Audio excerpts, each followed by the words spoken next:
ધોરણ 10 વિભાગ 2 પ્રકરણ 4 પર્યાવરણીય વ્યવસ્થાપન.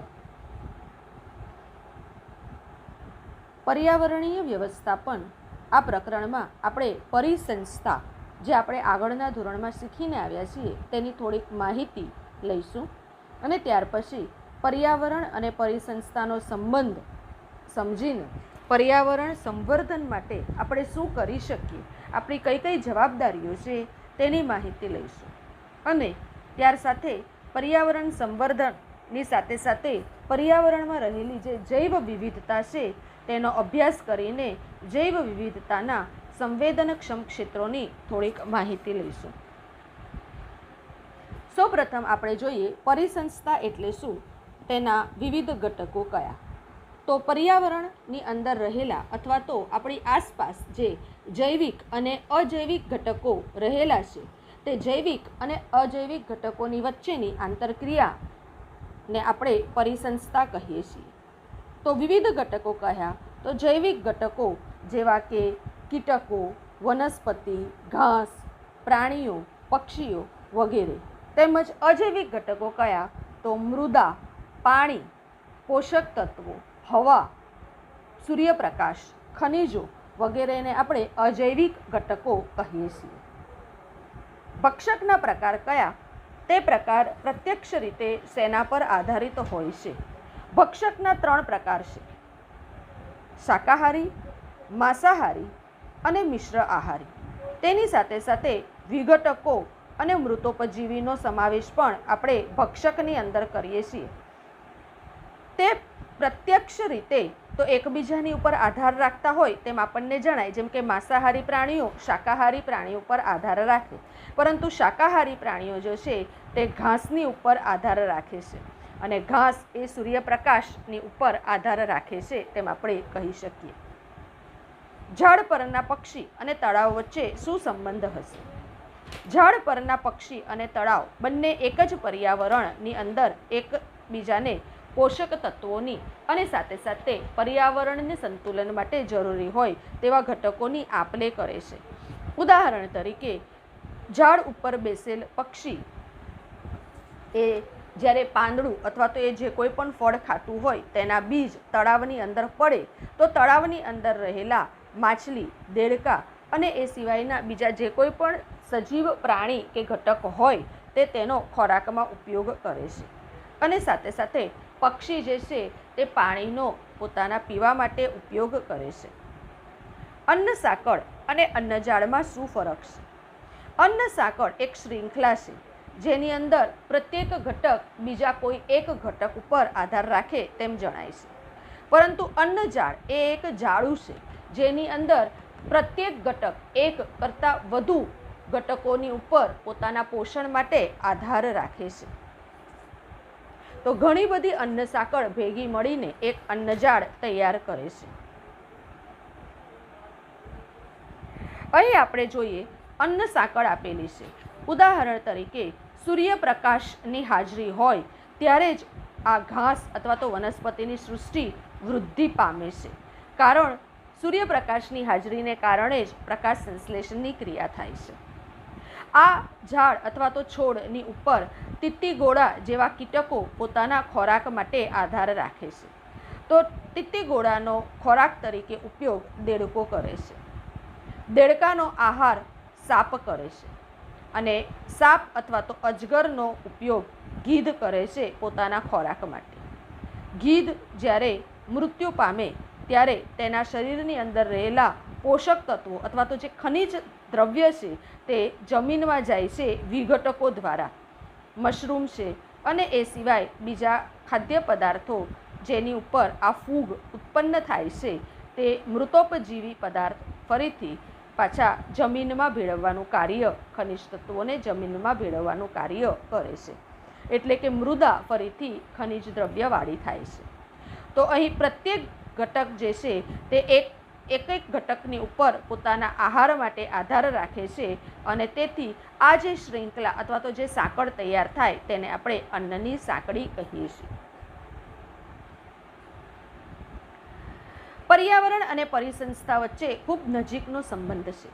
આપણે એક ઉદાહરણ દ્વારા સમજીએ. દક્ષિણ ભારતમાં વિવિધ રાજ્યોમાં મોટા પ્રમાણમાં ભાતની ખેતી કરવામાં આવે છે. ત્યાં ભાત એટલે કે ચોખાના પાક પર અન્ન માટે મોટા પ્રમાણમાં તીતી ગોળા આવે છે અને તેને કારણે આ ખેતરના કાદવમાં તીતી ગોળાનો પોતાનો ભક્ષ્ય તરીકે ઉપયોગ કરવા માટે દેડકાની સંખ્યા પણ વધારે પ્રમાણમાં આવે છે. આમ પોતાના ગમતા ખાદ્ય પદાર્થ માટે દેડકાનું ભક્ષણ માટે ત્યાં સાપની પણ હાજરી જણાય છે.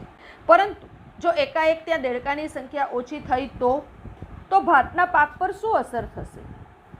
તો અહીં જો દેડકાની સંખ્યા ઓછી થઈ ગઈ તો તીતી ગોળાની સંખ્યા વધી જશે અને તેને કારણે આપણને ચોખાનું પ્રમાણ અથવા તો ભાતનું પ્રમાણ પાક તરીકે ઓછો મળે છે. જમીનની ફળદ્રુપતા ઓછી થતી જાય છે. તો આ પર્યાવરણમાં શેનો સમાવેશ થાય? તો અહીંયા પર્યાવરણની અંદર આપણે જોઈએ કે તે જે કોઈ પણ જગ્યા છે તેની આજુબાજુમાં રહેલા ભૌતિક, રાસાયણિક અને જૈવિક ઘટકો મળીને પર્યાવરણ તૈયાર થાય છે. તો પર્યાવરણ એટલે શું? તો પર્યાવરણ એ ખૂબ જ વ્યાપક સંજ્ઞા છે. આપણી આજુબાજુમાં રહેલા ભૌતિક, રાસાયણિક અને જૈવિક ઘટકો મળીને પર્યાવરણ બને છે. ટૂંકમાં પર્યાવરણ એટલે આપણી આસપાસની પરિસ્થિતિ જેમાં અનેક સજીવ, નિર્જીવ અને નૈસર્ગિક તેમજ માનવ નિર્મિત ઘટકોનો સમાવેશ થાય છે. પર્યાવરણના આપણે બે પ્રકાર છે. એક નૈસર્ગિક પર્યાવરણ અથવા તો પ્રાકૃતિક પર્યાવરણ અને બીજું માનવ નિર્મિત પર્યાવરણ. આ જે પર્યાવરણ છે તેની ઉપર નૈસર્ગિક ઘટકો અને માનવ નિર્મિત ઘટકોને કારણે અનિષ્ટ અસર થાય છે. ઉદાહરણ તરીકે આપણે જોઈએ તો નૈસર્ગિક પર્યાવરણમાં હવા, વાતાવરણ, જળ, ભૂમિ વગેરે સમાવેશ થાય છે. અહીંયા જો ધરતીકંપ થાય તો તેને કારણે ત્યાં પ્રદૂષણ થવાની શક્યતા વધી જાય છે. તે ઉપરાંત જ્વાળામુખી ફાટે આ પણ એક નૈસર્ગિક ઘટક છે જેની પર્યાવરણ પર અસર થાય છે. ઘણી વખત અતિવૃષ્ટિ અથવા તો અલ્પવૃષ્ટિ થાય છે તેને કારણે પણ ત્યાંની જે જમીન છે તેની ફળદ્રુપતા નષ્ટ થાય છે. દુકાળ પડે તેને કારણે પણ તેની ફળદ્રુપતા નષ્ટ થાય. મહાપૂર આવે તો પણ ફળદ્રુપતા નષ્ટ થાય છે. ક્યારેક જંગલમાં આગ લાગે જેને આપણે દાવાનળ કહીએ છીએ તેને કારણે પણ હવાના પ્રદૂષણમાં વધારો થાય છે. તો આમ પર્યાવરણ પર કુદરતી અથવા તો પ્રાકૃતિક કે નૈસર્ગિક ઘટક જે છે તેમાં થોડો પણ ફેરફાર થાય તો તેની અસર પર્યાવરણ પર જોવા મળે છે. બરાબર એવી જ રીતે માનવ નિર્મિત જે કોઈ પણ અસર હોય તેને કારણે પણ પર્યાવરણ પર અનિષ્ટ અસર જોવા મળે છે. ઉદાહરણ તરીકે વૃક્ષ કાપણી કરવાને કારણે વાતાવરણમાં હવામાન જે છે તે ગરમ થાય છે અને સાથે સાથે આપણે બીજું ઉદાહરણ જોઈએ ઔદ્યોગિકરણને કારણે હવાનું પ્રદૂષણ જે છે તે વધી જાય છે અને તેને કારણે જમીન અને માટીનું પ્રદૂષણમાં પણ ધીરે ધીરે વધારો થાય છે. બીજું માનવ નિર્મિત ઘટક જે પર્યાવરણ પર અસર કરે છે તે છે લોકસંખ્યાનો વિસ્ફોટ થવાને કારણે આપણને વધારે પ્રમાણમાં પાકની જરૂર પડે અથવા તો દૂધની જરૂર પડે છે જેની અસર પશુ પક્ષી અને જમીનની ફળદ્રુપતા સુધી પહોંચે છે. ત્રીજો માનવ નિર્મિત ઘટક છે શહેરીકરણ થવાને કારણે એક જગ્યા ઉપર માણસોના વધારે પ્રમાણમાં ઘનતા થાય છે અને બીજી જગ્યા ઉપર માનવીઓની ઘનતા ઓછી થાય છે અને તેને કારણે જે તે ભાગની અંદર આપણને વિવિધ પ્રકારના મુશ્કેલીઓ ઉત્પન્ન થતી હોય તેવું જણાય છે. ટૂંકમાં પ્રદૂષણ એ ખૂબ વ્યાપક સંકલ્પના છે. હવા, પાણી, ધ્વનિ, કિરણોત્સારી ભૂમિ, ઔષણિક, પ્રકાશ, પ્લાસ્ટિક વગેરે વિવિધ પ્રકારના પ્રદૂષણ આપણને આજકાલ જોવા મળે છે. આ બધાનું જ વિપરીત પરિણામ બધા સજીવો અને તેમના અસ્તિત્વ પર જોવા મળે છે અને માટે જ પર્યાવરણ સંવર્ધનની આજે આવશ્યકતા નિર્માણ થઈ છે. સામાન્ય માણસોને પર્યાવરણ સંવર્ધન સંબંધિત કાયદાની માહિતી હોતી નથી અને તેથી લોકોમાં આ મોટા પ્રમાણમાં સહભાગ લેવો આવશ્યક છે. આજે વિશ્વના તમામ વિકસિત અને વિકાસશીલ અવિકસિત દેશોએ પર્યાવરણના રક્ષણની જવાબદારી સ્વીકારી છે. તે દિશામાં તેમના પ્રયત્નો ચાલુ છે. આ દેશોએ પર્યાવરણ રક્ષણ માટે પોતાના એક ધોરણો નિશ્ચિત કર્યા છે અને તે માટે આવશ્યક કાયદાઓ પણ કર્યા છે. તો પર્યાવરણ સંવર્ધનની આવશ્યકતાની જરૂર શા માટે પડી તેની માહિતી આપણે લઈએ તો સૌપ્રથમ નૈસર્ગિક અથવા તો માનવ નિર્મિત જે સમસ્યા આજે ઉત્પન્ન થઈ છે તેના નિરાકરણ માટે પર્યાવરણ સંવર્ધનની આજે જરૂર પડી છે. બીજું છે નિસર્ગનું સંતુલન જાળવવા માટે, કારણ કે આપણે જે કોઈ પણ ભૂલો કરી છે તેને લીધે આજે નિસર્ગનું સંતુલન જે છે તે ખોરવાયું છે. તો એનું સંતુલન ફરીથી જાળવવા માટે પર્યાવરણ સંવર્ધનની આવશ્યકતા છે. તે સિવાય જૈવ વિવિધતા જે છે એ જૈવ વિવિધતામાં આજકાલ પ્રમાણ જે છે તે ઓછું થતું ગયું છે. જંગલમાં જે વિવિધ પ્રકારના પ્રાણીઓ અને વનસ્પતિ હતી તે આજે તેની સંખ્યા અને વિવિધતા કે અથવા તો અમુક પ્રજાતિ ઓછી થતી જાય છે. તો એ જૈવ વિવિધતા કે જૈવ વૈવિધતાનું સંવર્ધન માટે પણ આપણને આ આવશ્યકતા જરૂર છે. ત્યાર પછી કુદરતી સાધન સંપત્તિ, હવા, પાણી અને જમીન જે છે તેનું આજે પ્રદૂષણ થયું છે. તો એ પ્રદૂષણ અટકાવવા માટે પણ આપણે આ સંવર્ધનની જરૂર છે. તો આપણે અહીંયા ત્રીજો મુદ્દો લખીશું, કુદરતી સંપત્તિ જેવી કે હવા, પાણી અને મૃદા જે છે તેનું જાળવવા માટે પણ આપણે આજે સંવર્ધનની જરૂર છે. નેક્સ્ટ, ત્યાર પછી આપણે તો આવનારી પેઢીને આપણે સ્વચ્છ પર્યાવરણ આપી શકીએ તે માટે પણ આપણે પર્યાવરણનું સંવર્ધન કરવું જરૂરી છે. અને હજુ એક આપણે લખી શકીએ કે વિવિધ પ્રકારના જે પ્રદૂષણ છે એ પ્રદૂષણ ખાસ કરીને કિરણોત્સારી પ્રદૂષણ છે એ કિરણોત્સારી પ્રદૂષણથી બચવા માટે પણ આપણે આ પર્યાવરણના સંવર્ધનની આવશ્યકતા છે. પર્યાવરણ સંવર્ધનમાં એક નાના માણસની મોટી વાત આપણે જાણીએ. અહીં આ વ્યક્તિ છે તેનું નામ છે મોલાઈ, જેમને આપણે પ્રજ્ઞશ્રી પુરસ્કારથી સન્માનિત કર્યા છે. તેમને તૈયાર કરેલું જે વૃક્ષોનું એક ક્ષેત્ર અથવા તો એક ભાગ છે તેને આપણે મોલાઈ જંગલ તરીકે પણ ઓળખીએ છીએ. હકીકતમાં આસામ રાજ્યમાં ઈસવીસન 1963માં આદિવાસી ભટકતી જમાતીમાં જન્મેલા જાદવ મોલાઈ પયાંગ જ્યારે 16 વર્ષની ઉંમરના હતા ત્યારથી જ જંગલ કામગાર તરીકે કાર્ય કરતા હતા. તેમના ગામ પાસે વહેતી બ્રહ્મપુત્ર નદીમાં મહાપૂર આવતા તેના અસંખ્ય સાપ મૃત્યુના મુખમાં પડ્યા હતા. તેના ઉપાય તરીકે પ્રથમ બાંબુના માત્ર 20 રોપ વાવવામાં આવ્યા, કારણ કે સાપ જે છે તે બાંબુમાં જીવિત રહી શકે છે સારી રીતે. ઈસવીસન 1917માં સામાજિક વનીકરણ વિભાગે તે ભાગના 200 હેક્ટર જમીન પર વનીકરણનો પ્રકલ્પ શરૂ કર્યો. તેની સંભાળ રાખનાર અન્ય કામદારો સાથે મોલાઈ પણ હતા. આ યોજના બંધ થઈ, પરંતુ મોલાઈનું કાર્ય જે છે તે અવિરત ચાલુ રહ્યું. ઝાડ વાવવા અને તેની સંભાળ રાખવાનું કામ તેમને નિરંતર ચાલુ રાખ્યું, જેને કારણે તે પરિસરમાં એક પણ વૃક્ષ નહોતું તે સ્થળે આજે આશરે લગભગ 1360 એકરનું આ બાંબુનું જંગલ તૈયાર થયું છે. અને તેથી જ આસામમાં આ જોરહાટના કોકિલા મુખમાં આવેલ આ જંગલને આપણે મોલાઈ જંગલ તરીકે ઓળખીએ છીએ. આ ઉદાહરણ પરથી આપણે એક વસ્તુ સ્પષ્ટ થાય છે કે એક માણસ ધારે તો આખું જંગલ નિર્માણ કરી શકે છે. પર્યાવરણ સંવર્ધન અને જૈવ વિવિધતા. પર્યાવરણમાં પ્રદૂષણ વધવાને કારણે તેની ઘાતક અસર જે છે તે પર્યાવરણની જૈવ વિવિધતા પર થાય છે. જૈવ વિવિધતાના 3 સ્તર આપણને જોવા મળે છે. આનુવંશિક વિવિધતા. એક જ જાતિના સજીવોમાં જોવા મળતી વિવિધતા એટલે આનુવંશિક વિવિધતા. ઉદાહરણ તરીકે પ્રત્યેક મનુષ્ય બીજા મનુષ્ય કરતાં જુદો હોય છે. પ્રજાતિમાં વિવિધતા. નિસર્ગમાં સજીવોની અસંખ્ય પ્રજાતિ મળી આવે છે, તેમજ તે પ્રજાતિની વિવિધતા કહેવાય છે. ઉદાહરણ તરીકે વનસ્પતિની અંદર વિવિધતા તેમજ પ્રાણી અને સૂક્ષ્મજીવોમાં પણ વિવિધ પ્રકાર જોવા મળે તે જ બતાવે છે સજીવોમાં પ્રજાતિની વિવિધતા. પરિસંસ્થાની વિવિધતા. પ્રત્યેક પ્રદેશમાં અનેક પરિસંસ્થા હોય છે. ઉદાહરણ તરીકે એકાદ પ્રદેશના પ્રાણી અને વનસ્પતિ, તેમના નિવાસ અને પર્યાવરણનો તફાવત, આ બધાથી પરિસંસ્થાનું નિર્માણ થાય છે.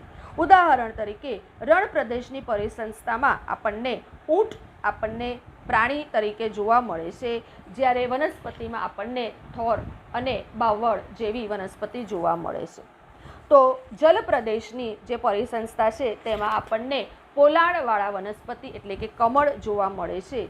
તો પાણીમાં રહેતા આપણને વિવિધ પ્રકારના સજીવો જેમ કે માછલી અથવા તો દરિયાઈ ઘોડો જોવા મળે છે. આમ પ્રત્યેક પરિસંસ્થાની જે કોઈ પણ પ્રજાતિ હોય તેના સજીવોના અંગ અને ઉપાંગમાં આપણને ફેરફાર જણાય છે.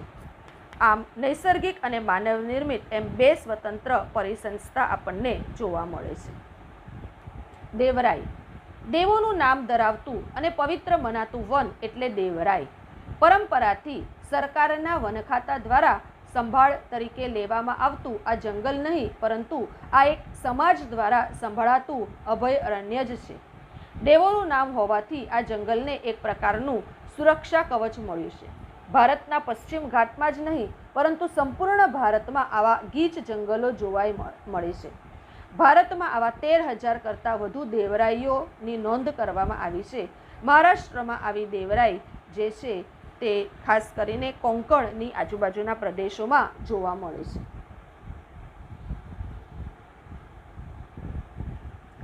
જૈવ વિવિધતાનું સંવર્ધન આપણે કઈ રીતે કરી શકીએ? તો દુર્લભ જાતિના સજીવોને સંરક્ષણ કરવું, રાષ્ટ્રીય ઉદ્યાનો અને અભયારણ્યોનું નિર્માણ કરવું, કેટલાક ક્ષેત્રોને આરક્ષિત જૈવ વિભાગ તરીકે ઘોષિત કરવા, જેને કારણે ત્યાંના વન્યજીવોનું આપણે રક્ષણ કરી શકીએ. વિશિષ્ટ પ્રજાતિના સંવર્ધન માટે ખાસ પ્રકલ્પ શરૂ કરવા, પ્રાણી અને વનસ્પતિનું સંવર્ધન કરવું, કાયદાનું પાલન કરવું તેમજ પારંપરિક જ્ઞાનની નોંધ રાખવી.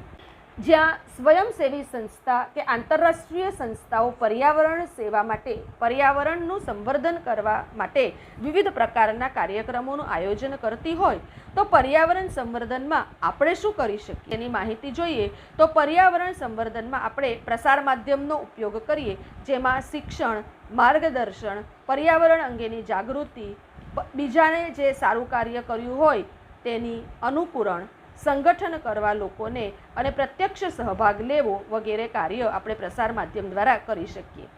પર્યાવરણની હાનિ જો પામી હોય તો તેવા ઘટકોને પુનર્જીવિત કરવા તેમજ નવનિર્માણ માટે પણ પ્રયત્ન કરવા એ આપણે નિર્માણ ક્ષેત્રની અંદર એવું આપણે કાર્ય કરી શકીએ છીએ. પર્યાવરણ સંવર્ધનમાં જે હાશ થાય છે તેનું નિયંત્રણ આપણે કરી શકીએ. તે માટે પર્યાવરણ જે કાંઈ પણ હાનિ પહોંચતી હોય તેને આપણે રોકવી જોઈએ. હાનિ કરનાર જે કોઈ પણ કાર્યો હોય તેવા ન કરવા, તેમજ જે કોઈ પણ આવું કાર્ય કરતું હોય તેનો પ્રતિબંધ કરવો, એટલે કે સંભવિત જોખમને ટાળવું અને પર્યાવરણને હાનિ પહોંચાડનાર જે ઘટકો હોય અથવા તો વ્યક્તિઓ હોય તેનું નિયંત્રણ કરીને, જો વ્યક્તિ હોય તો આપણે તેની ઉપર કાયદાકીય જે કોઈ પણ તેને દંડ આપવો હોય તેનું કાર્ય આપણે તેમાં મદદરૂપ થવું જોઈએ. જતન કરવું, જે વધ્યું છે તેનું જતન કરવું, હાનિ પામેલ બાબતોને ફરીથી હાનિ ન થાય તેની આપણે ઉપાય યોજના કરવી જોઈએ. અજ્ઞાત ક્ષેત્રોને ટકાવી રાખવા જોઈએ. ટકાવવું એટલે કે જે કંઈ પણ આપણી પાસે પર્યાવરણ અત્યારે છે, જે હાલતમાં છે તેને બચાવવા માટે ઉપલબ્ધ સાધનો ભેગા કરી એ સંપત્તિને ટકાવી રાખવાનો આપણે પ્રયત્ન કરવો જોઈએ. જૈવ વિવિધતાના સંવેદન ક્ષેત્રો કયા?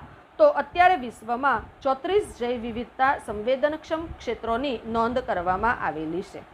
ભારતમાં પ્રાણીઓની 135 પ્રજાતિઓ પૈકી આશરે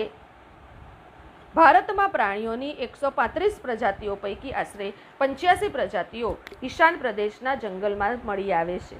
પશ્ચિમ ઘાટમાં 1500થી વધુ પ્રદેશનિષ્ઠ વનસ્પતિની પ્રજાતિઓ મળી આવે છે. વિશ્વમાં આ જૈવ વિવિધતા સંવેદન ક્ષેત્રો કયા તે વિશે આપણે માહિતી લઈએ. સૌપ્રથમ આપણે જોઈએ જોખમમાં મૂકેલા ભારતના 3 વારસા સ્થળો છે. ગુજરાત, મહારાષ્ટ્ર, ગોવા, કર્ણાટક, કેરળ વગેરેમાં પશ્ચિમ ઘાટ તરફ આપણે ત્યાંની જે વન્ય સંપત્તિ છે તે જોખમમાં મુકાયેલ છે અને તેને કારણે ત્યાંના એશિયાઈ સિંહ અને જંગલી ગાયના રહેઠાણ પણ જોખમમાં છે. આસામના માણસ અભયારણ્ય જે છે ત્યાં બંધ અને પાણીના અતિ વપરાશને કારણે મુશ્કેલી ઊભી થઈ છે. ત્યાંના વાઘ અને એક શિંગડાવાળા ગેંડાની સામે જોખમ ઊભું થયું છે. પશ્ચિમ બંગાળનું જે સુંદરવન અભયારણ્ય છે તે વાઘ માટે આરક્ષિત રાખવામાં આવેલું છે, પણ બંધ, વૃક્ષ કાપણી અને મોટા પ્રમાણમાં માછીમારી અને ખોદેલા ખાડાને કારણે તેના વાઘ અને પર્યાવરણ માટે મોટું એક અત્યારે સમસ્યા નિર્માણ થઈ છે. જોખમમાં મુકાયેલી પ્રજાતિનું વર્ગીકરણ મુખ્યત્વે 4 વર્ગમાં કરવામાં આવેલું છે. પહેલો વર્ગ છે સંકટગ્રસ્ત પ્રજાતિ. આ પ્રજાતિની સંખ્યા ખૂબ ઓછી છે અને તેથી તેમનું રહેઠાણ એટલું સંકુચિત થયું છે કે જો વધારે ઉપાય યોજના કરવામાં નહીં આવે તો ખૂબ નજીકના ભવિષ્યના સમયમાં આ પ્રજાતિ લુપ્ત થઈ શકે છે. ઉદાહરણ તરીકે લાયન, ટેલ્ડ વાનર અને તણમોર. દુર્લભ પ્રજાતિ. આ પ્રજાતિની સંખ્યા ખૂબ ઓછી છે અને તે સ્થાન વિશિષ્ટ હોવાથી તે ઝડપથી નામશેષ થઈ રહી છે. ઉદાહરણ તરીકે રેન્ડ પાંડા અને કસ્તુરી મૃગ. ત્રીજી છે સંવેદનશીલ પ્રજાતિ. આ પ્રજાતિની સંખ્યા ખૂબ જ ઓછી છે અને તેમાં સતત ઘટાડો થઈ રહ્યો છે અને તેને કારણે આ પ્રજાતિ બાબત એક ચિંતાનું કારણ વધ્યું છે. ઉદાહરણ તરીકે વાઘ અને ગીરના સિંહ. અનિશ્ચિત પ્રજાતિ.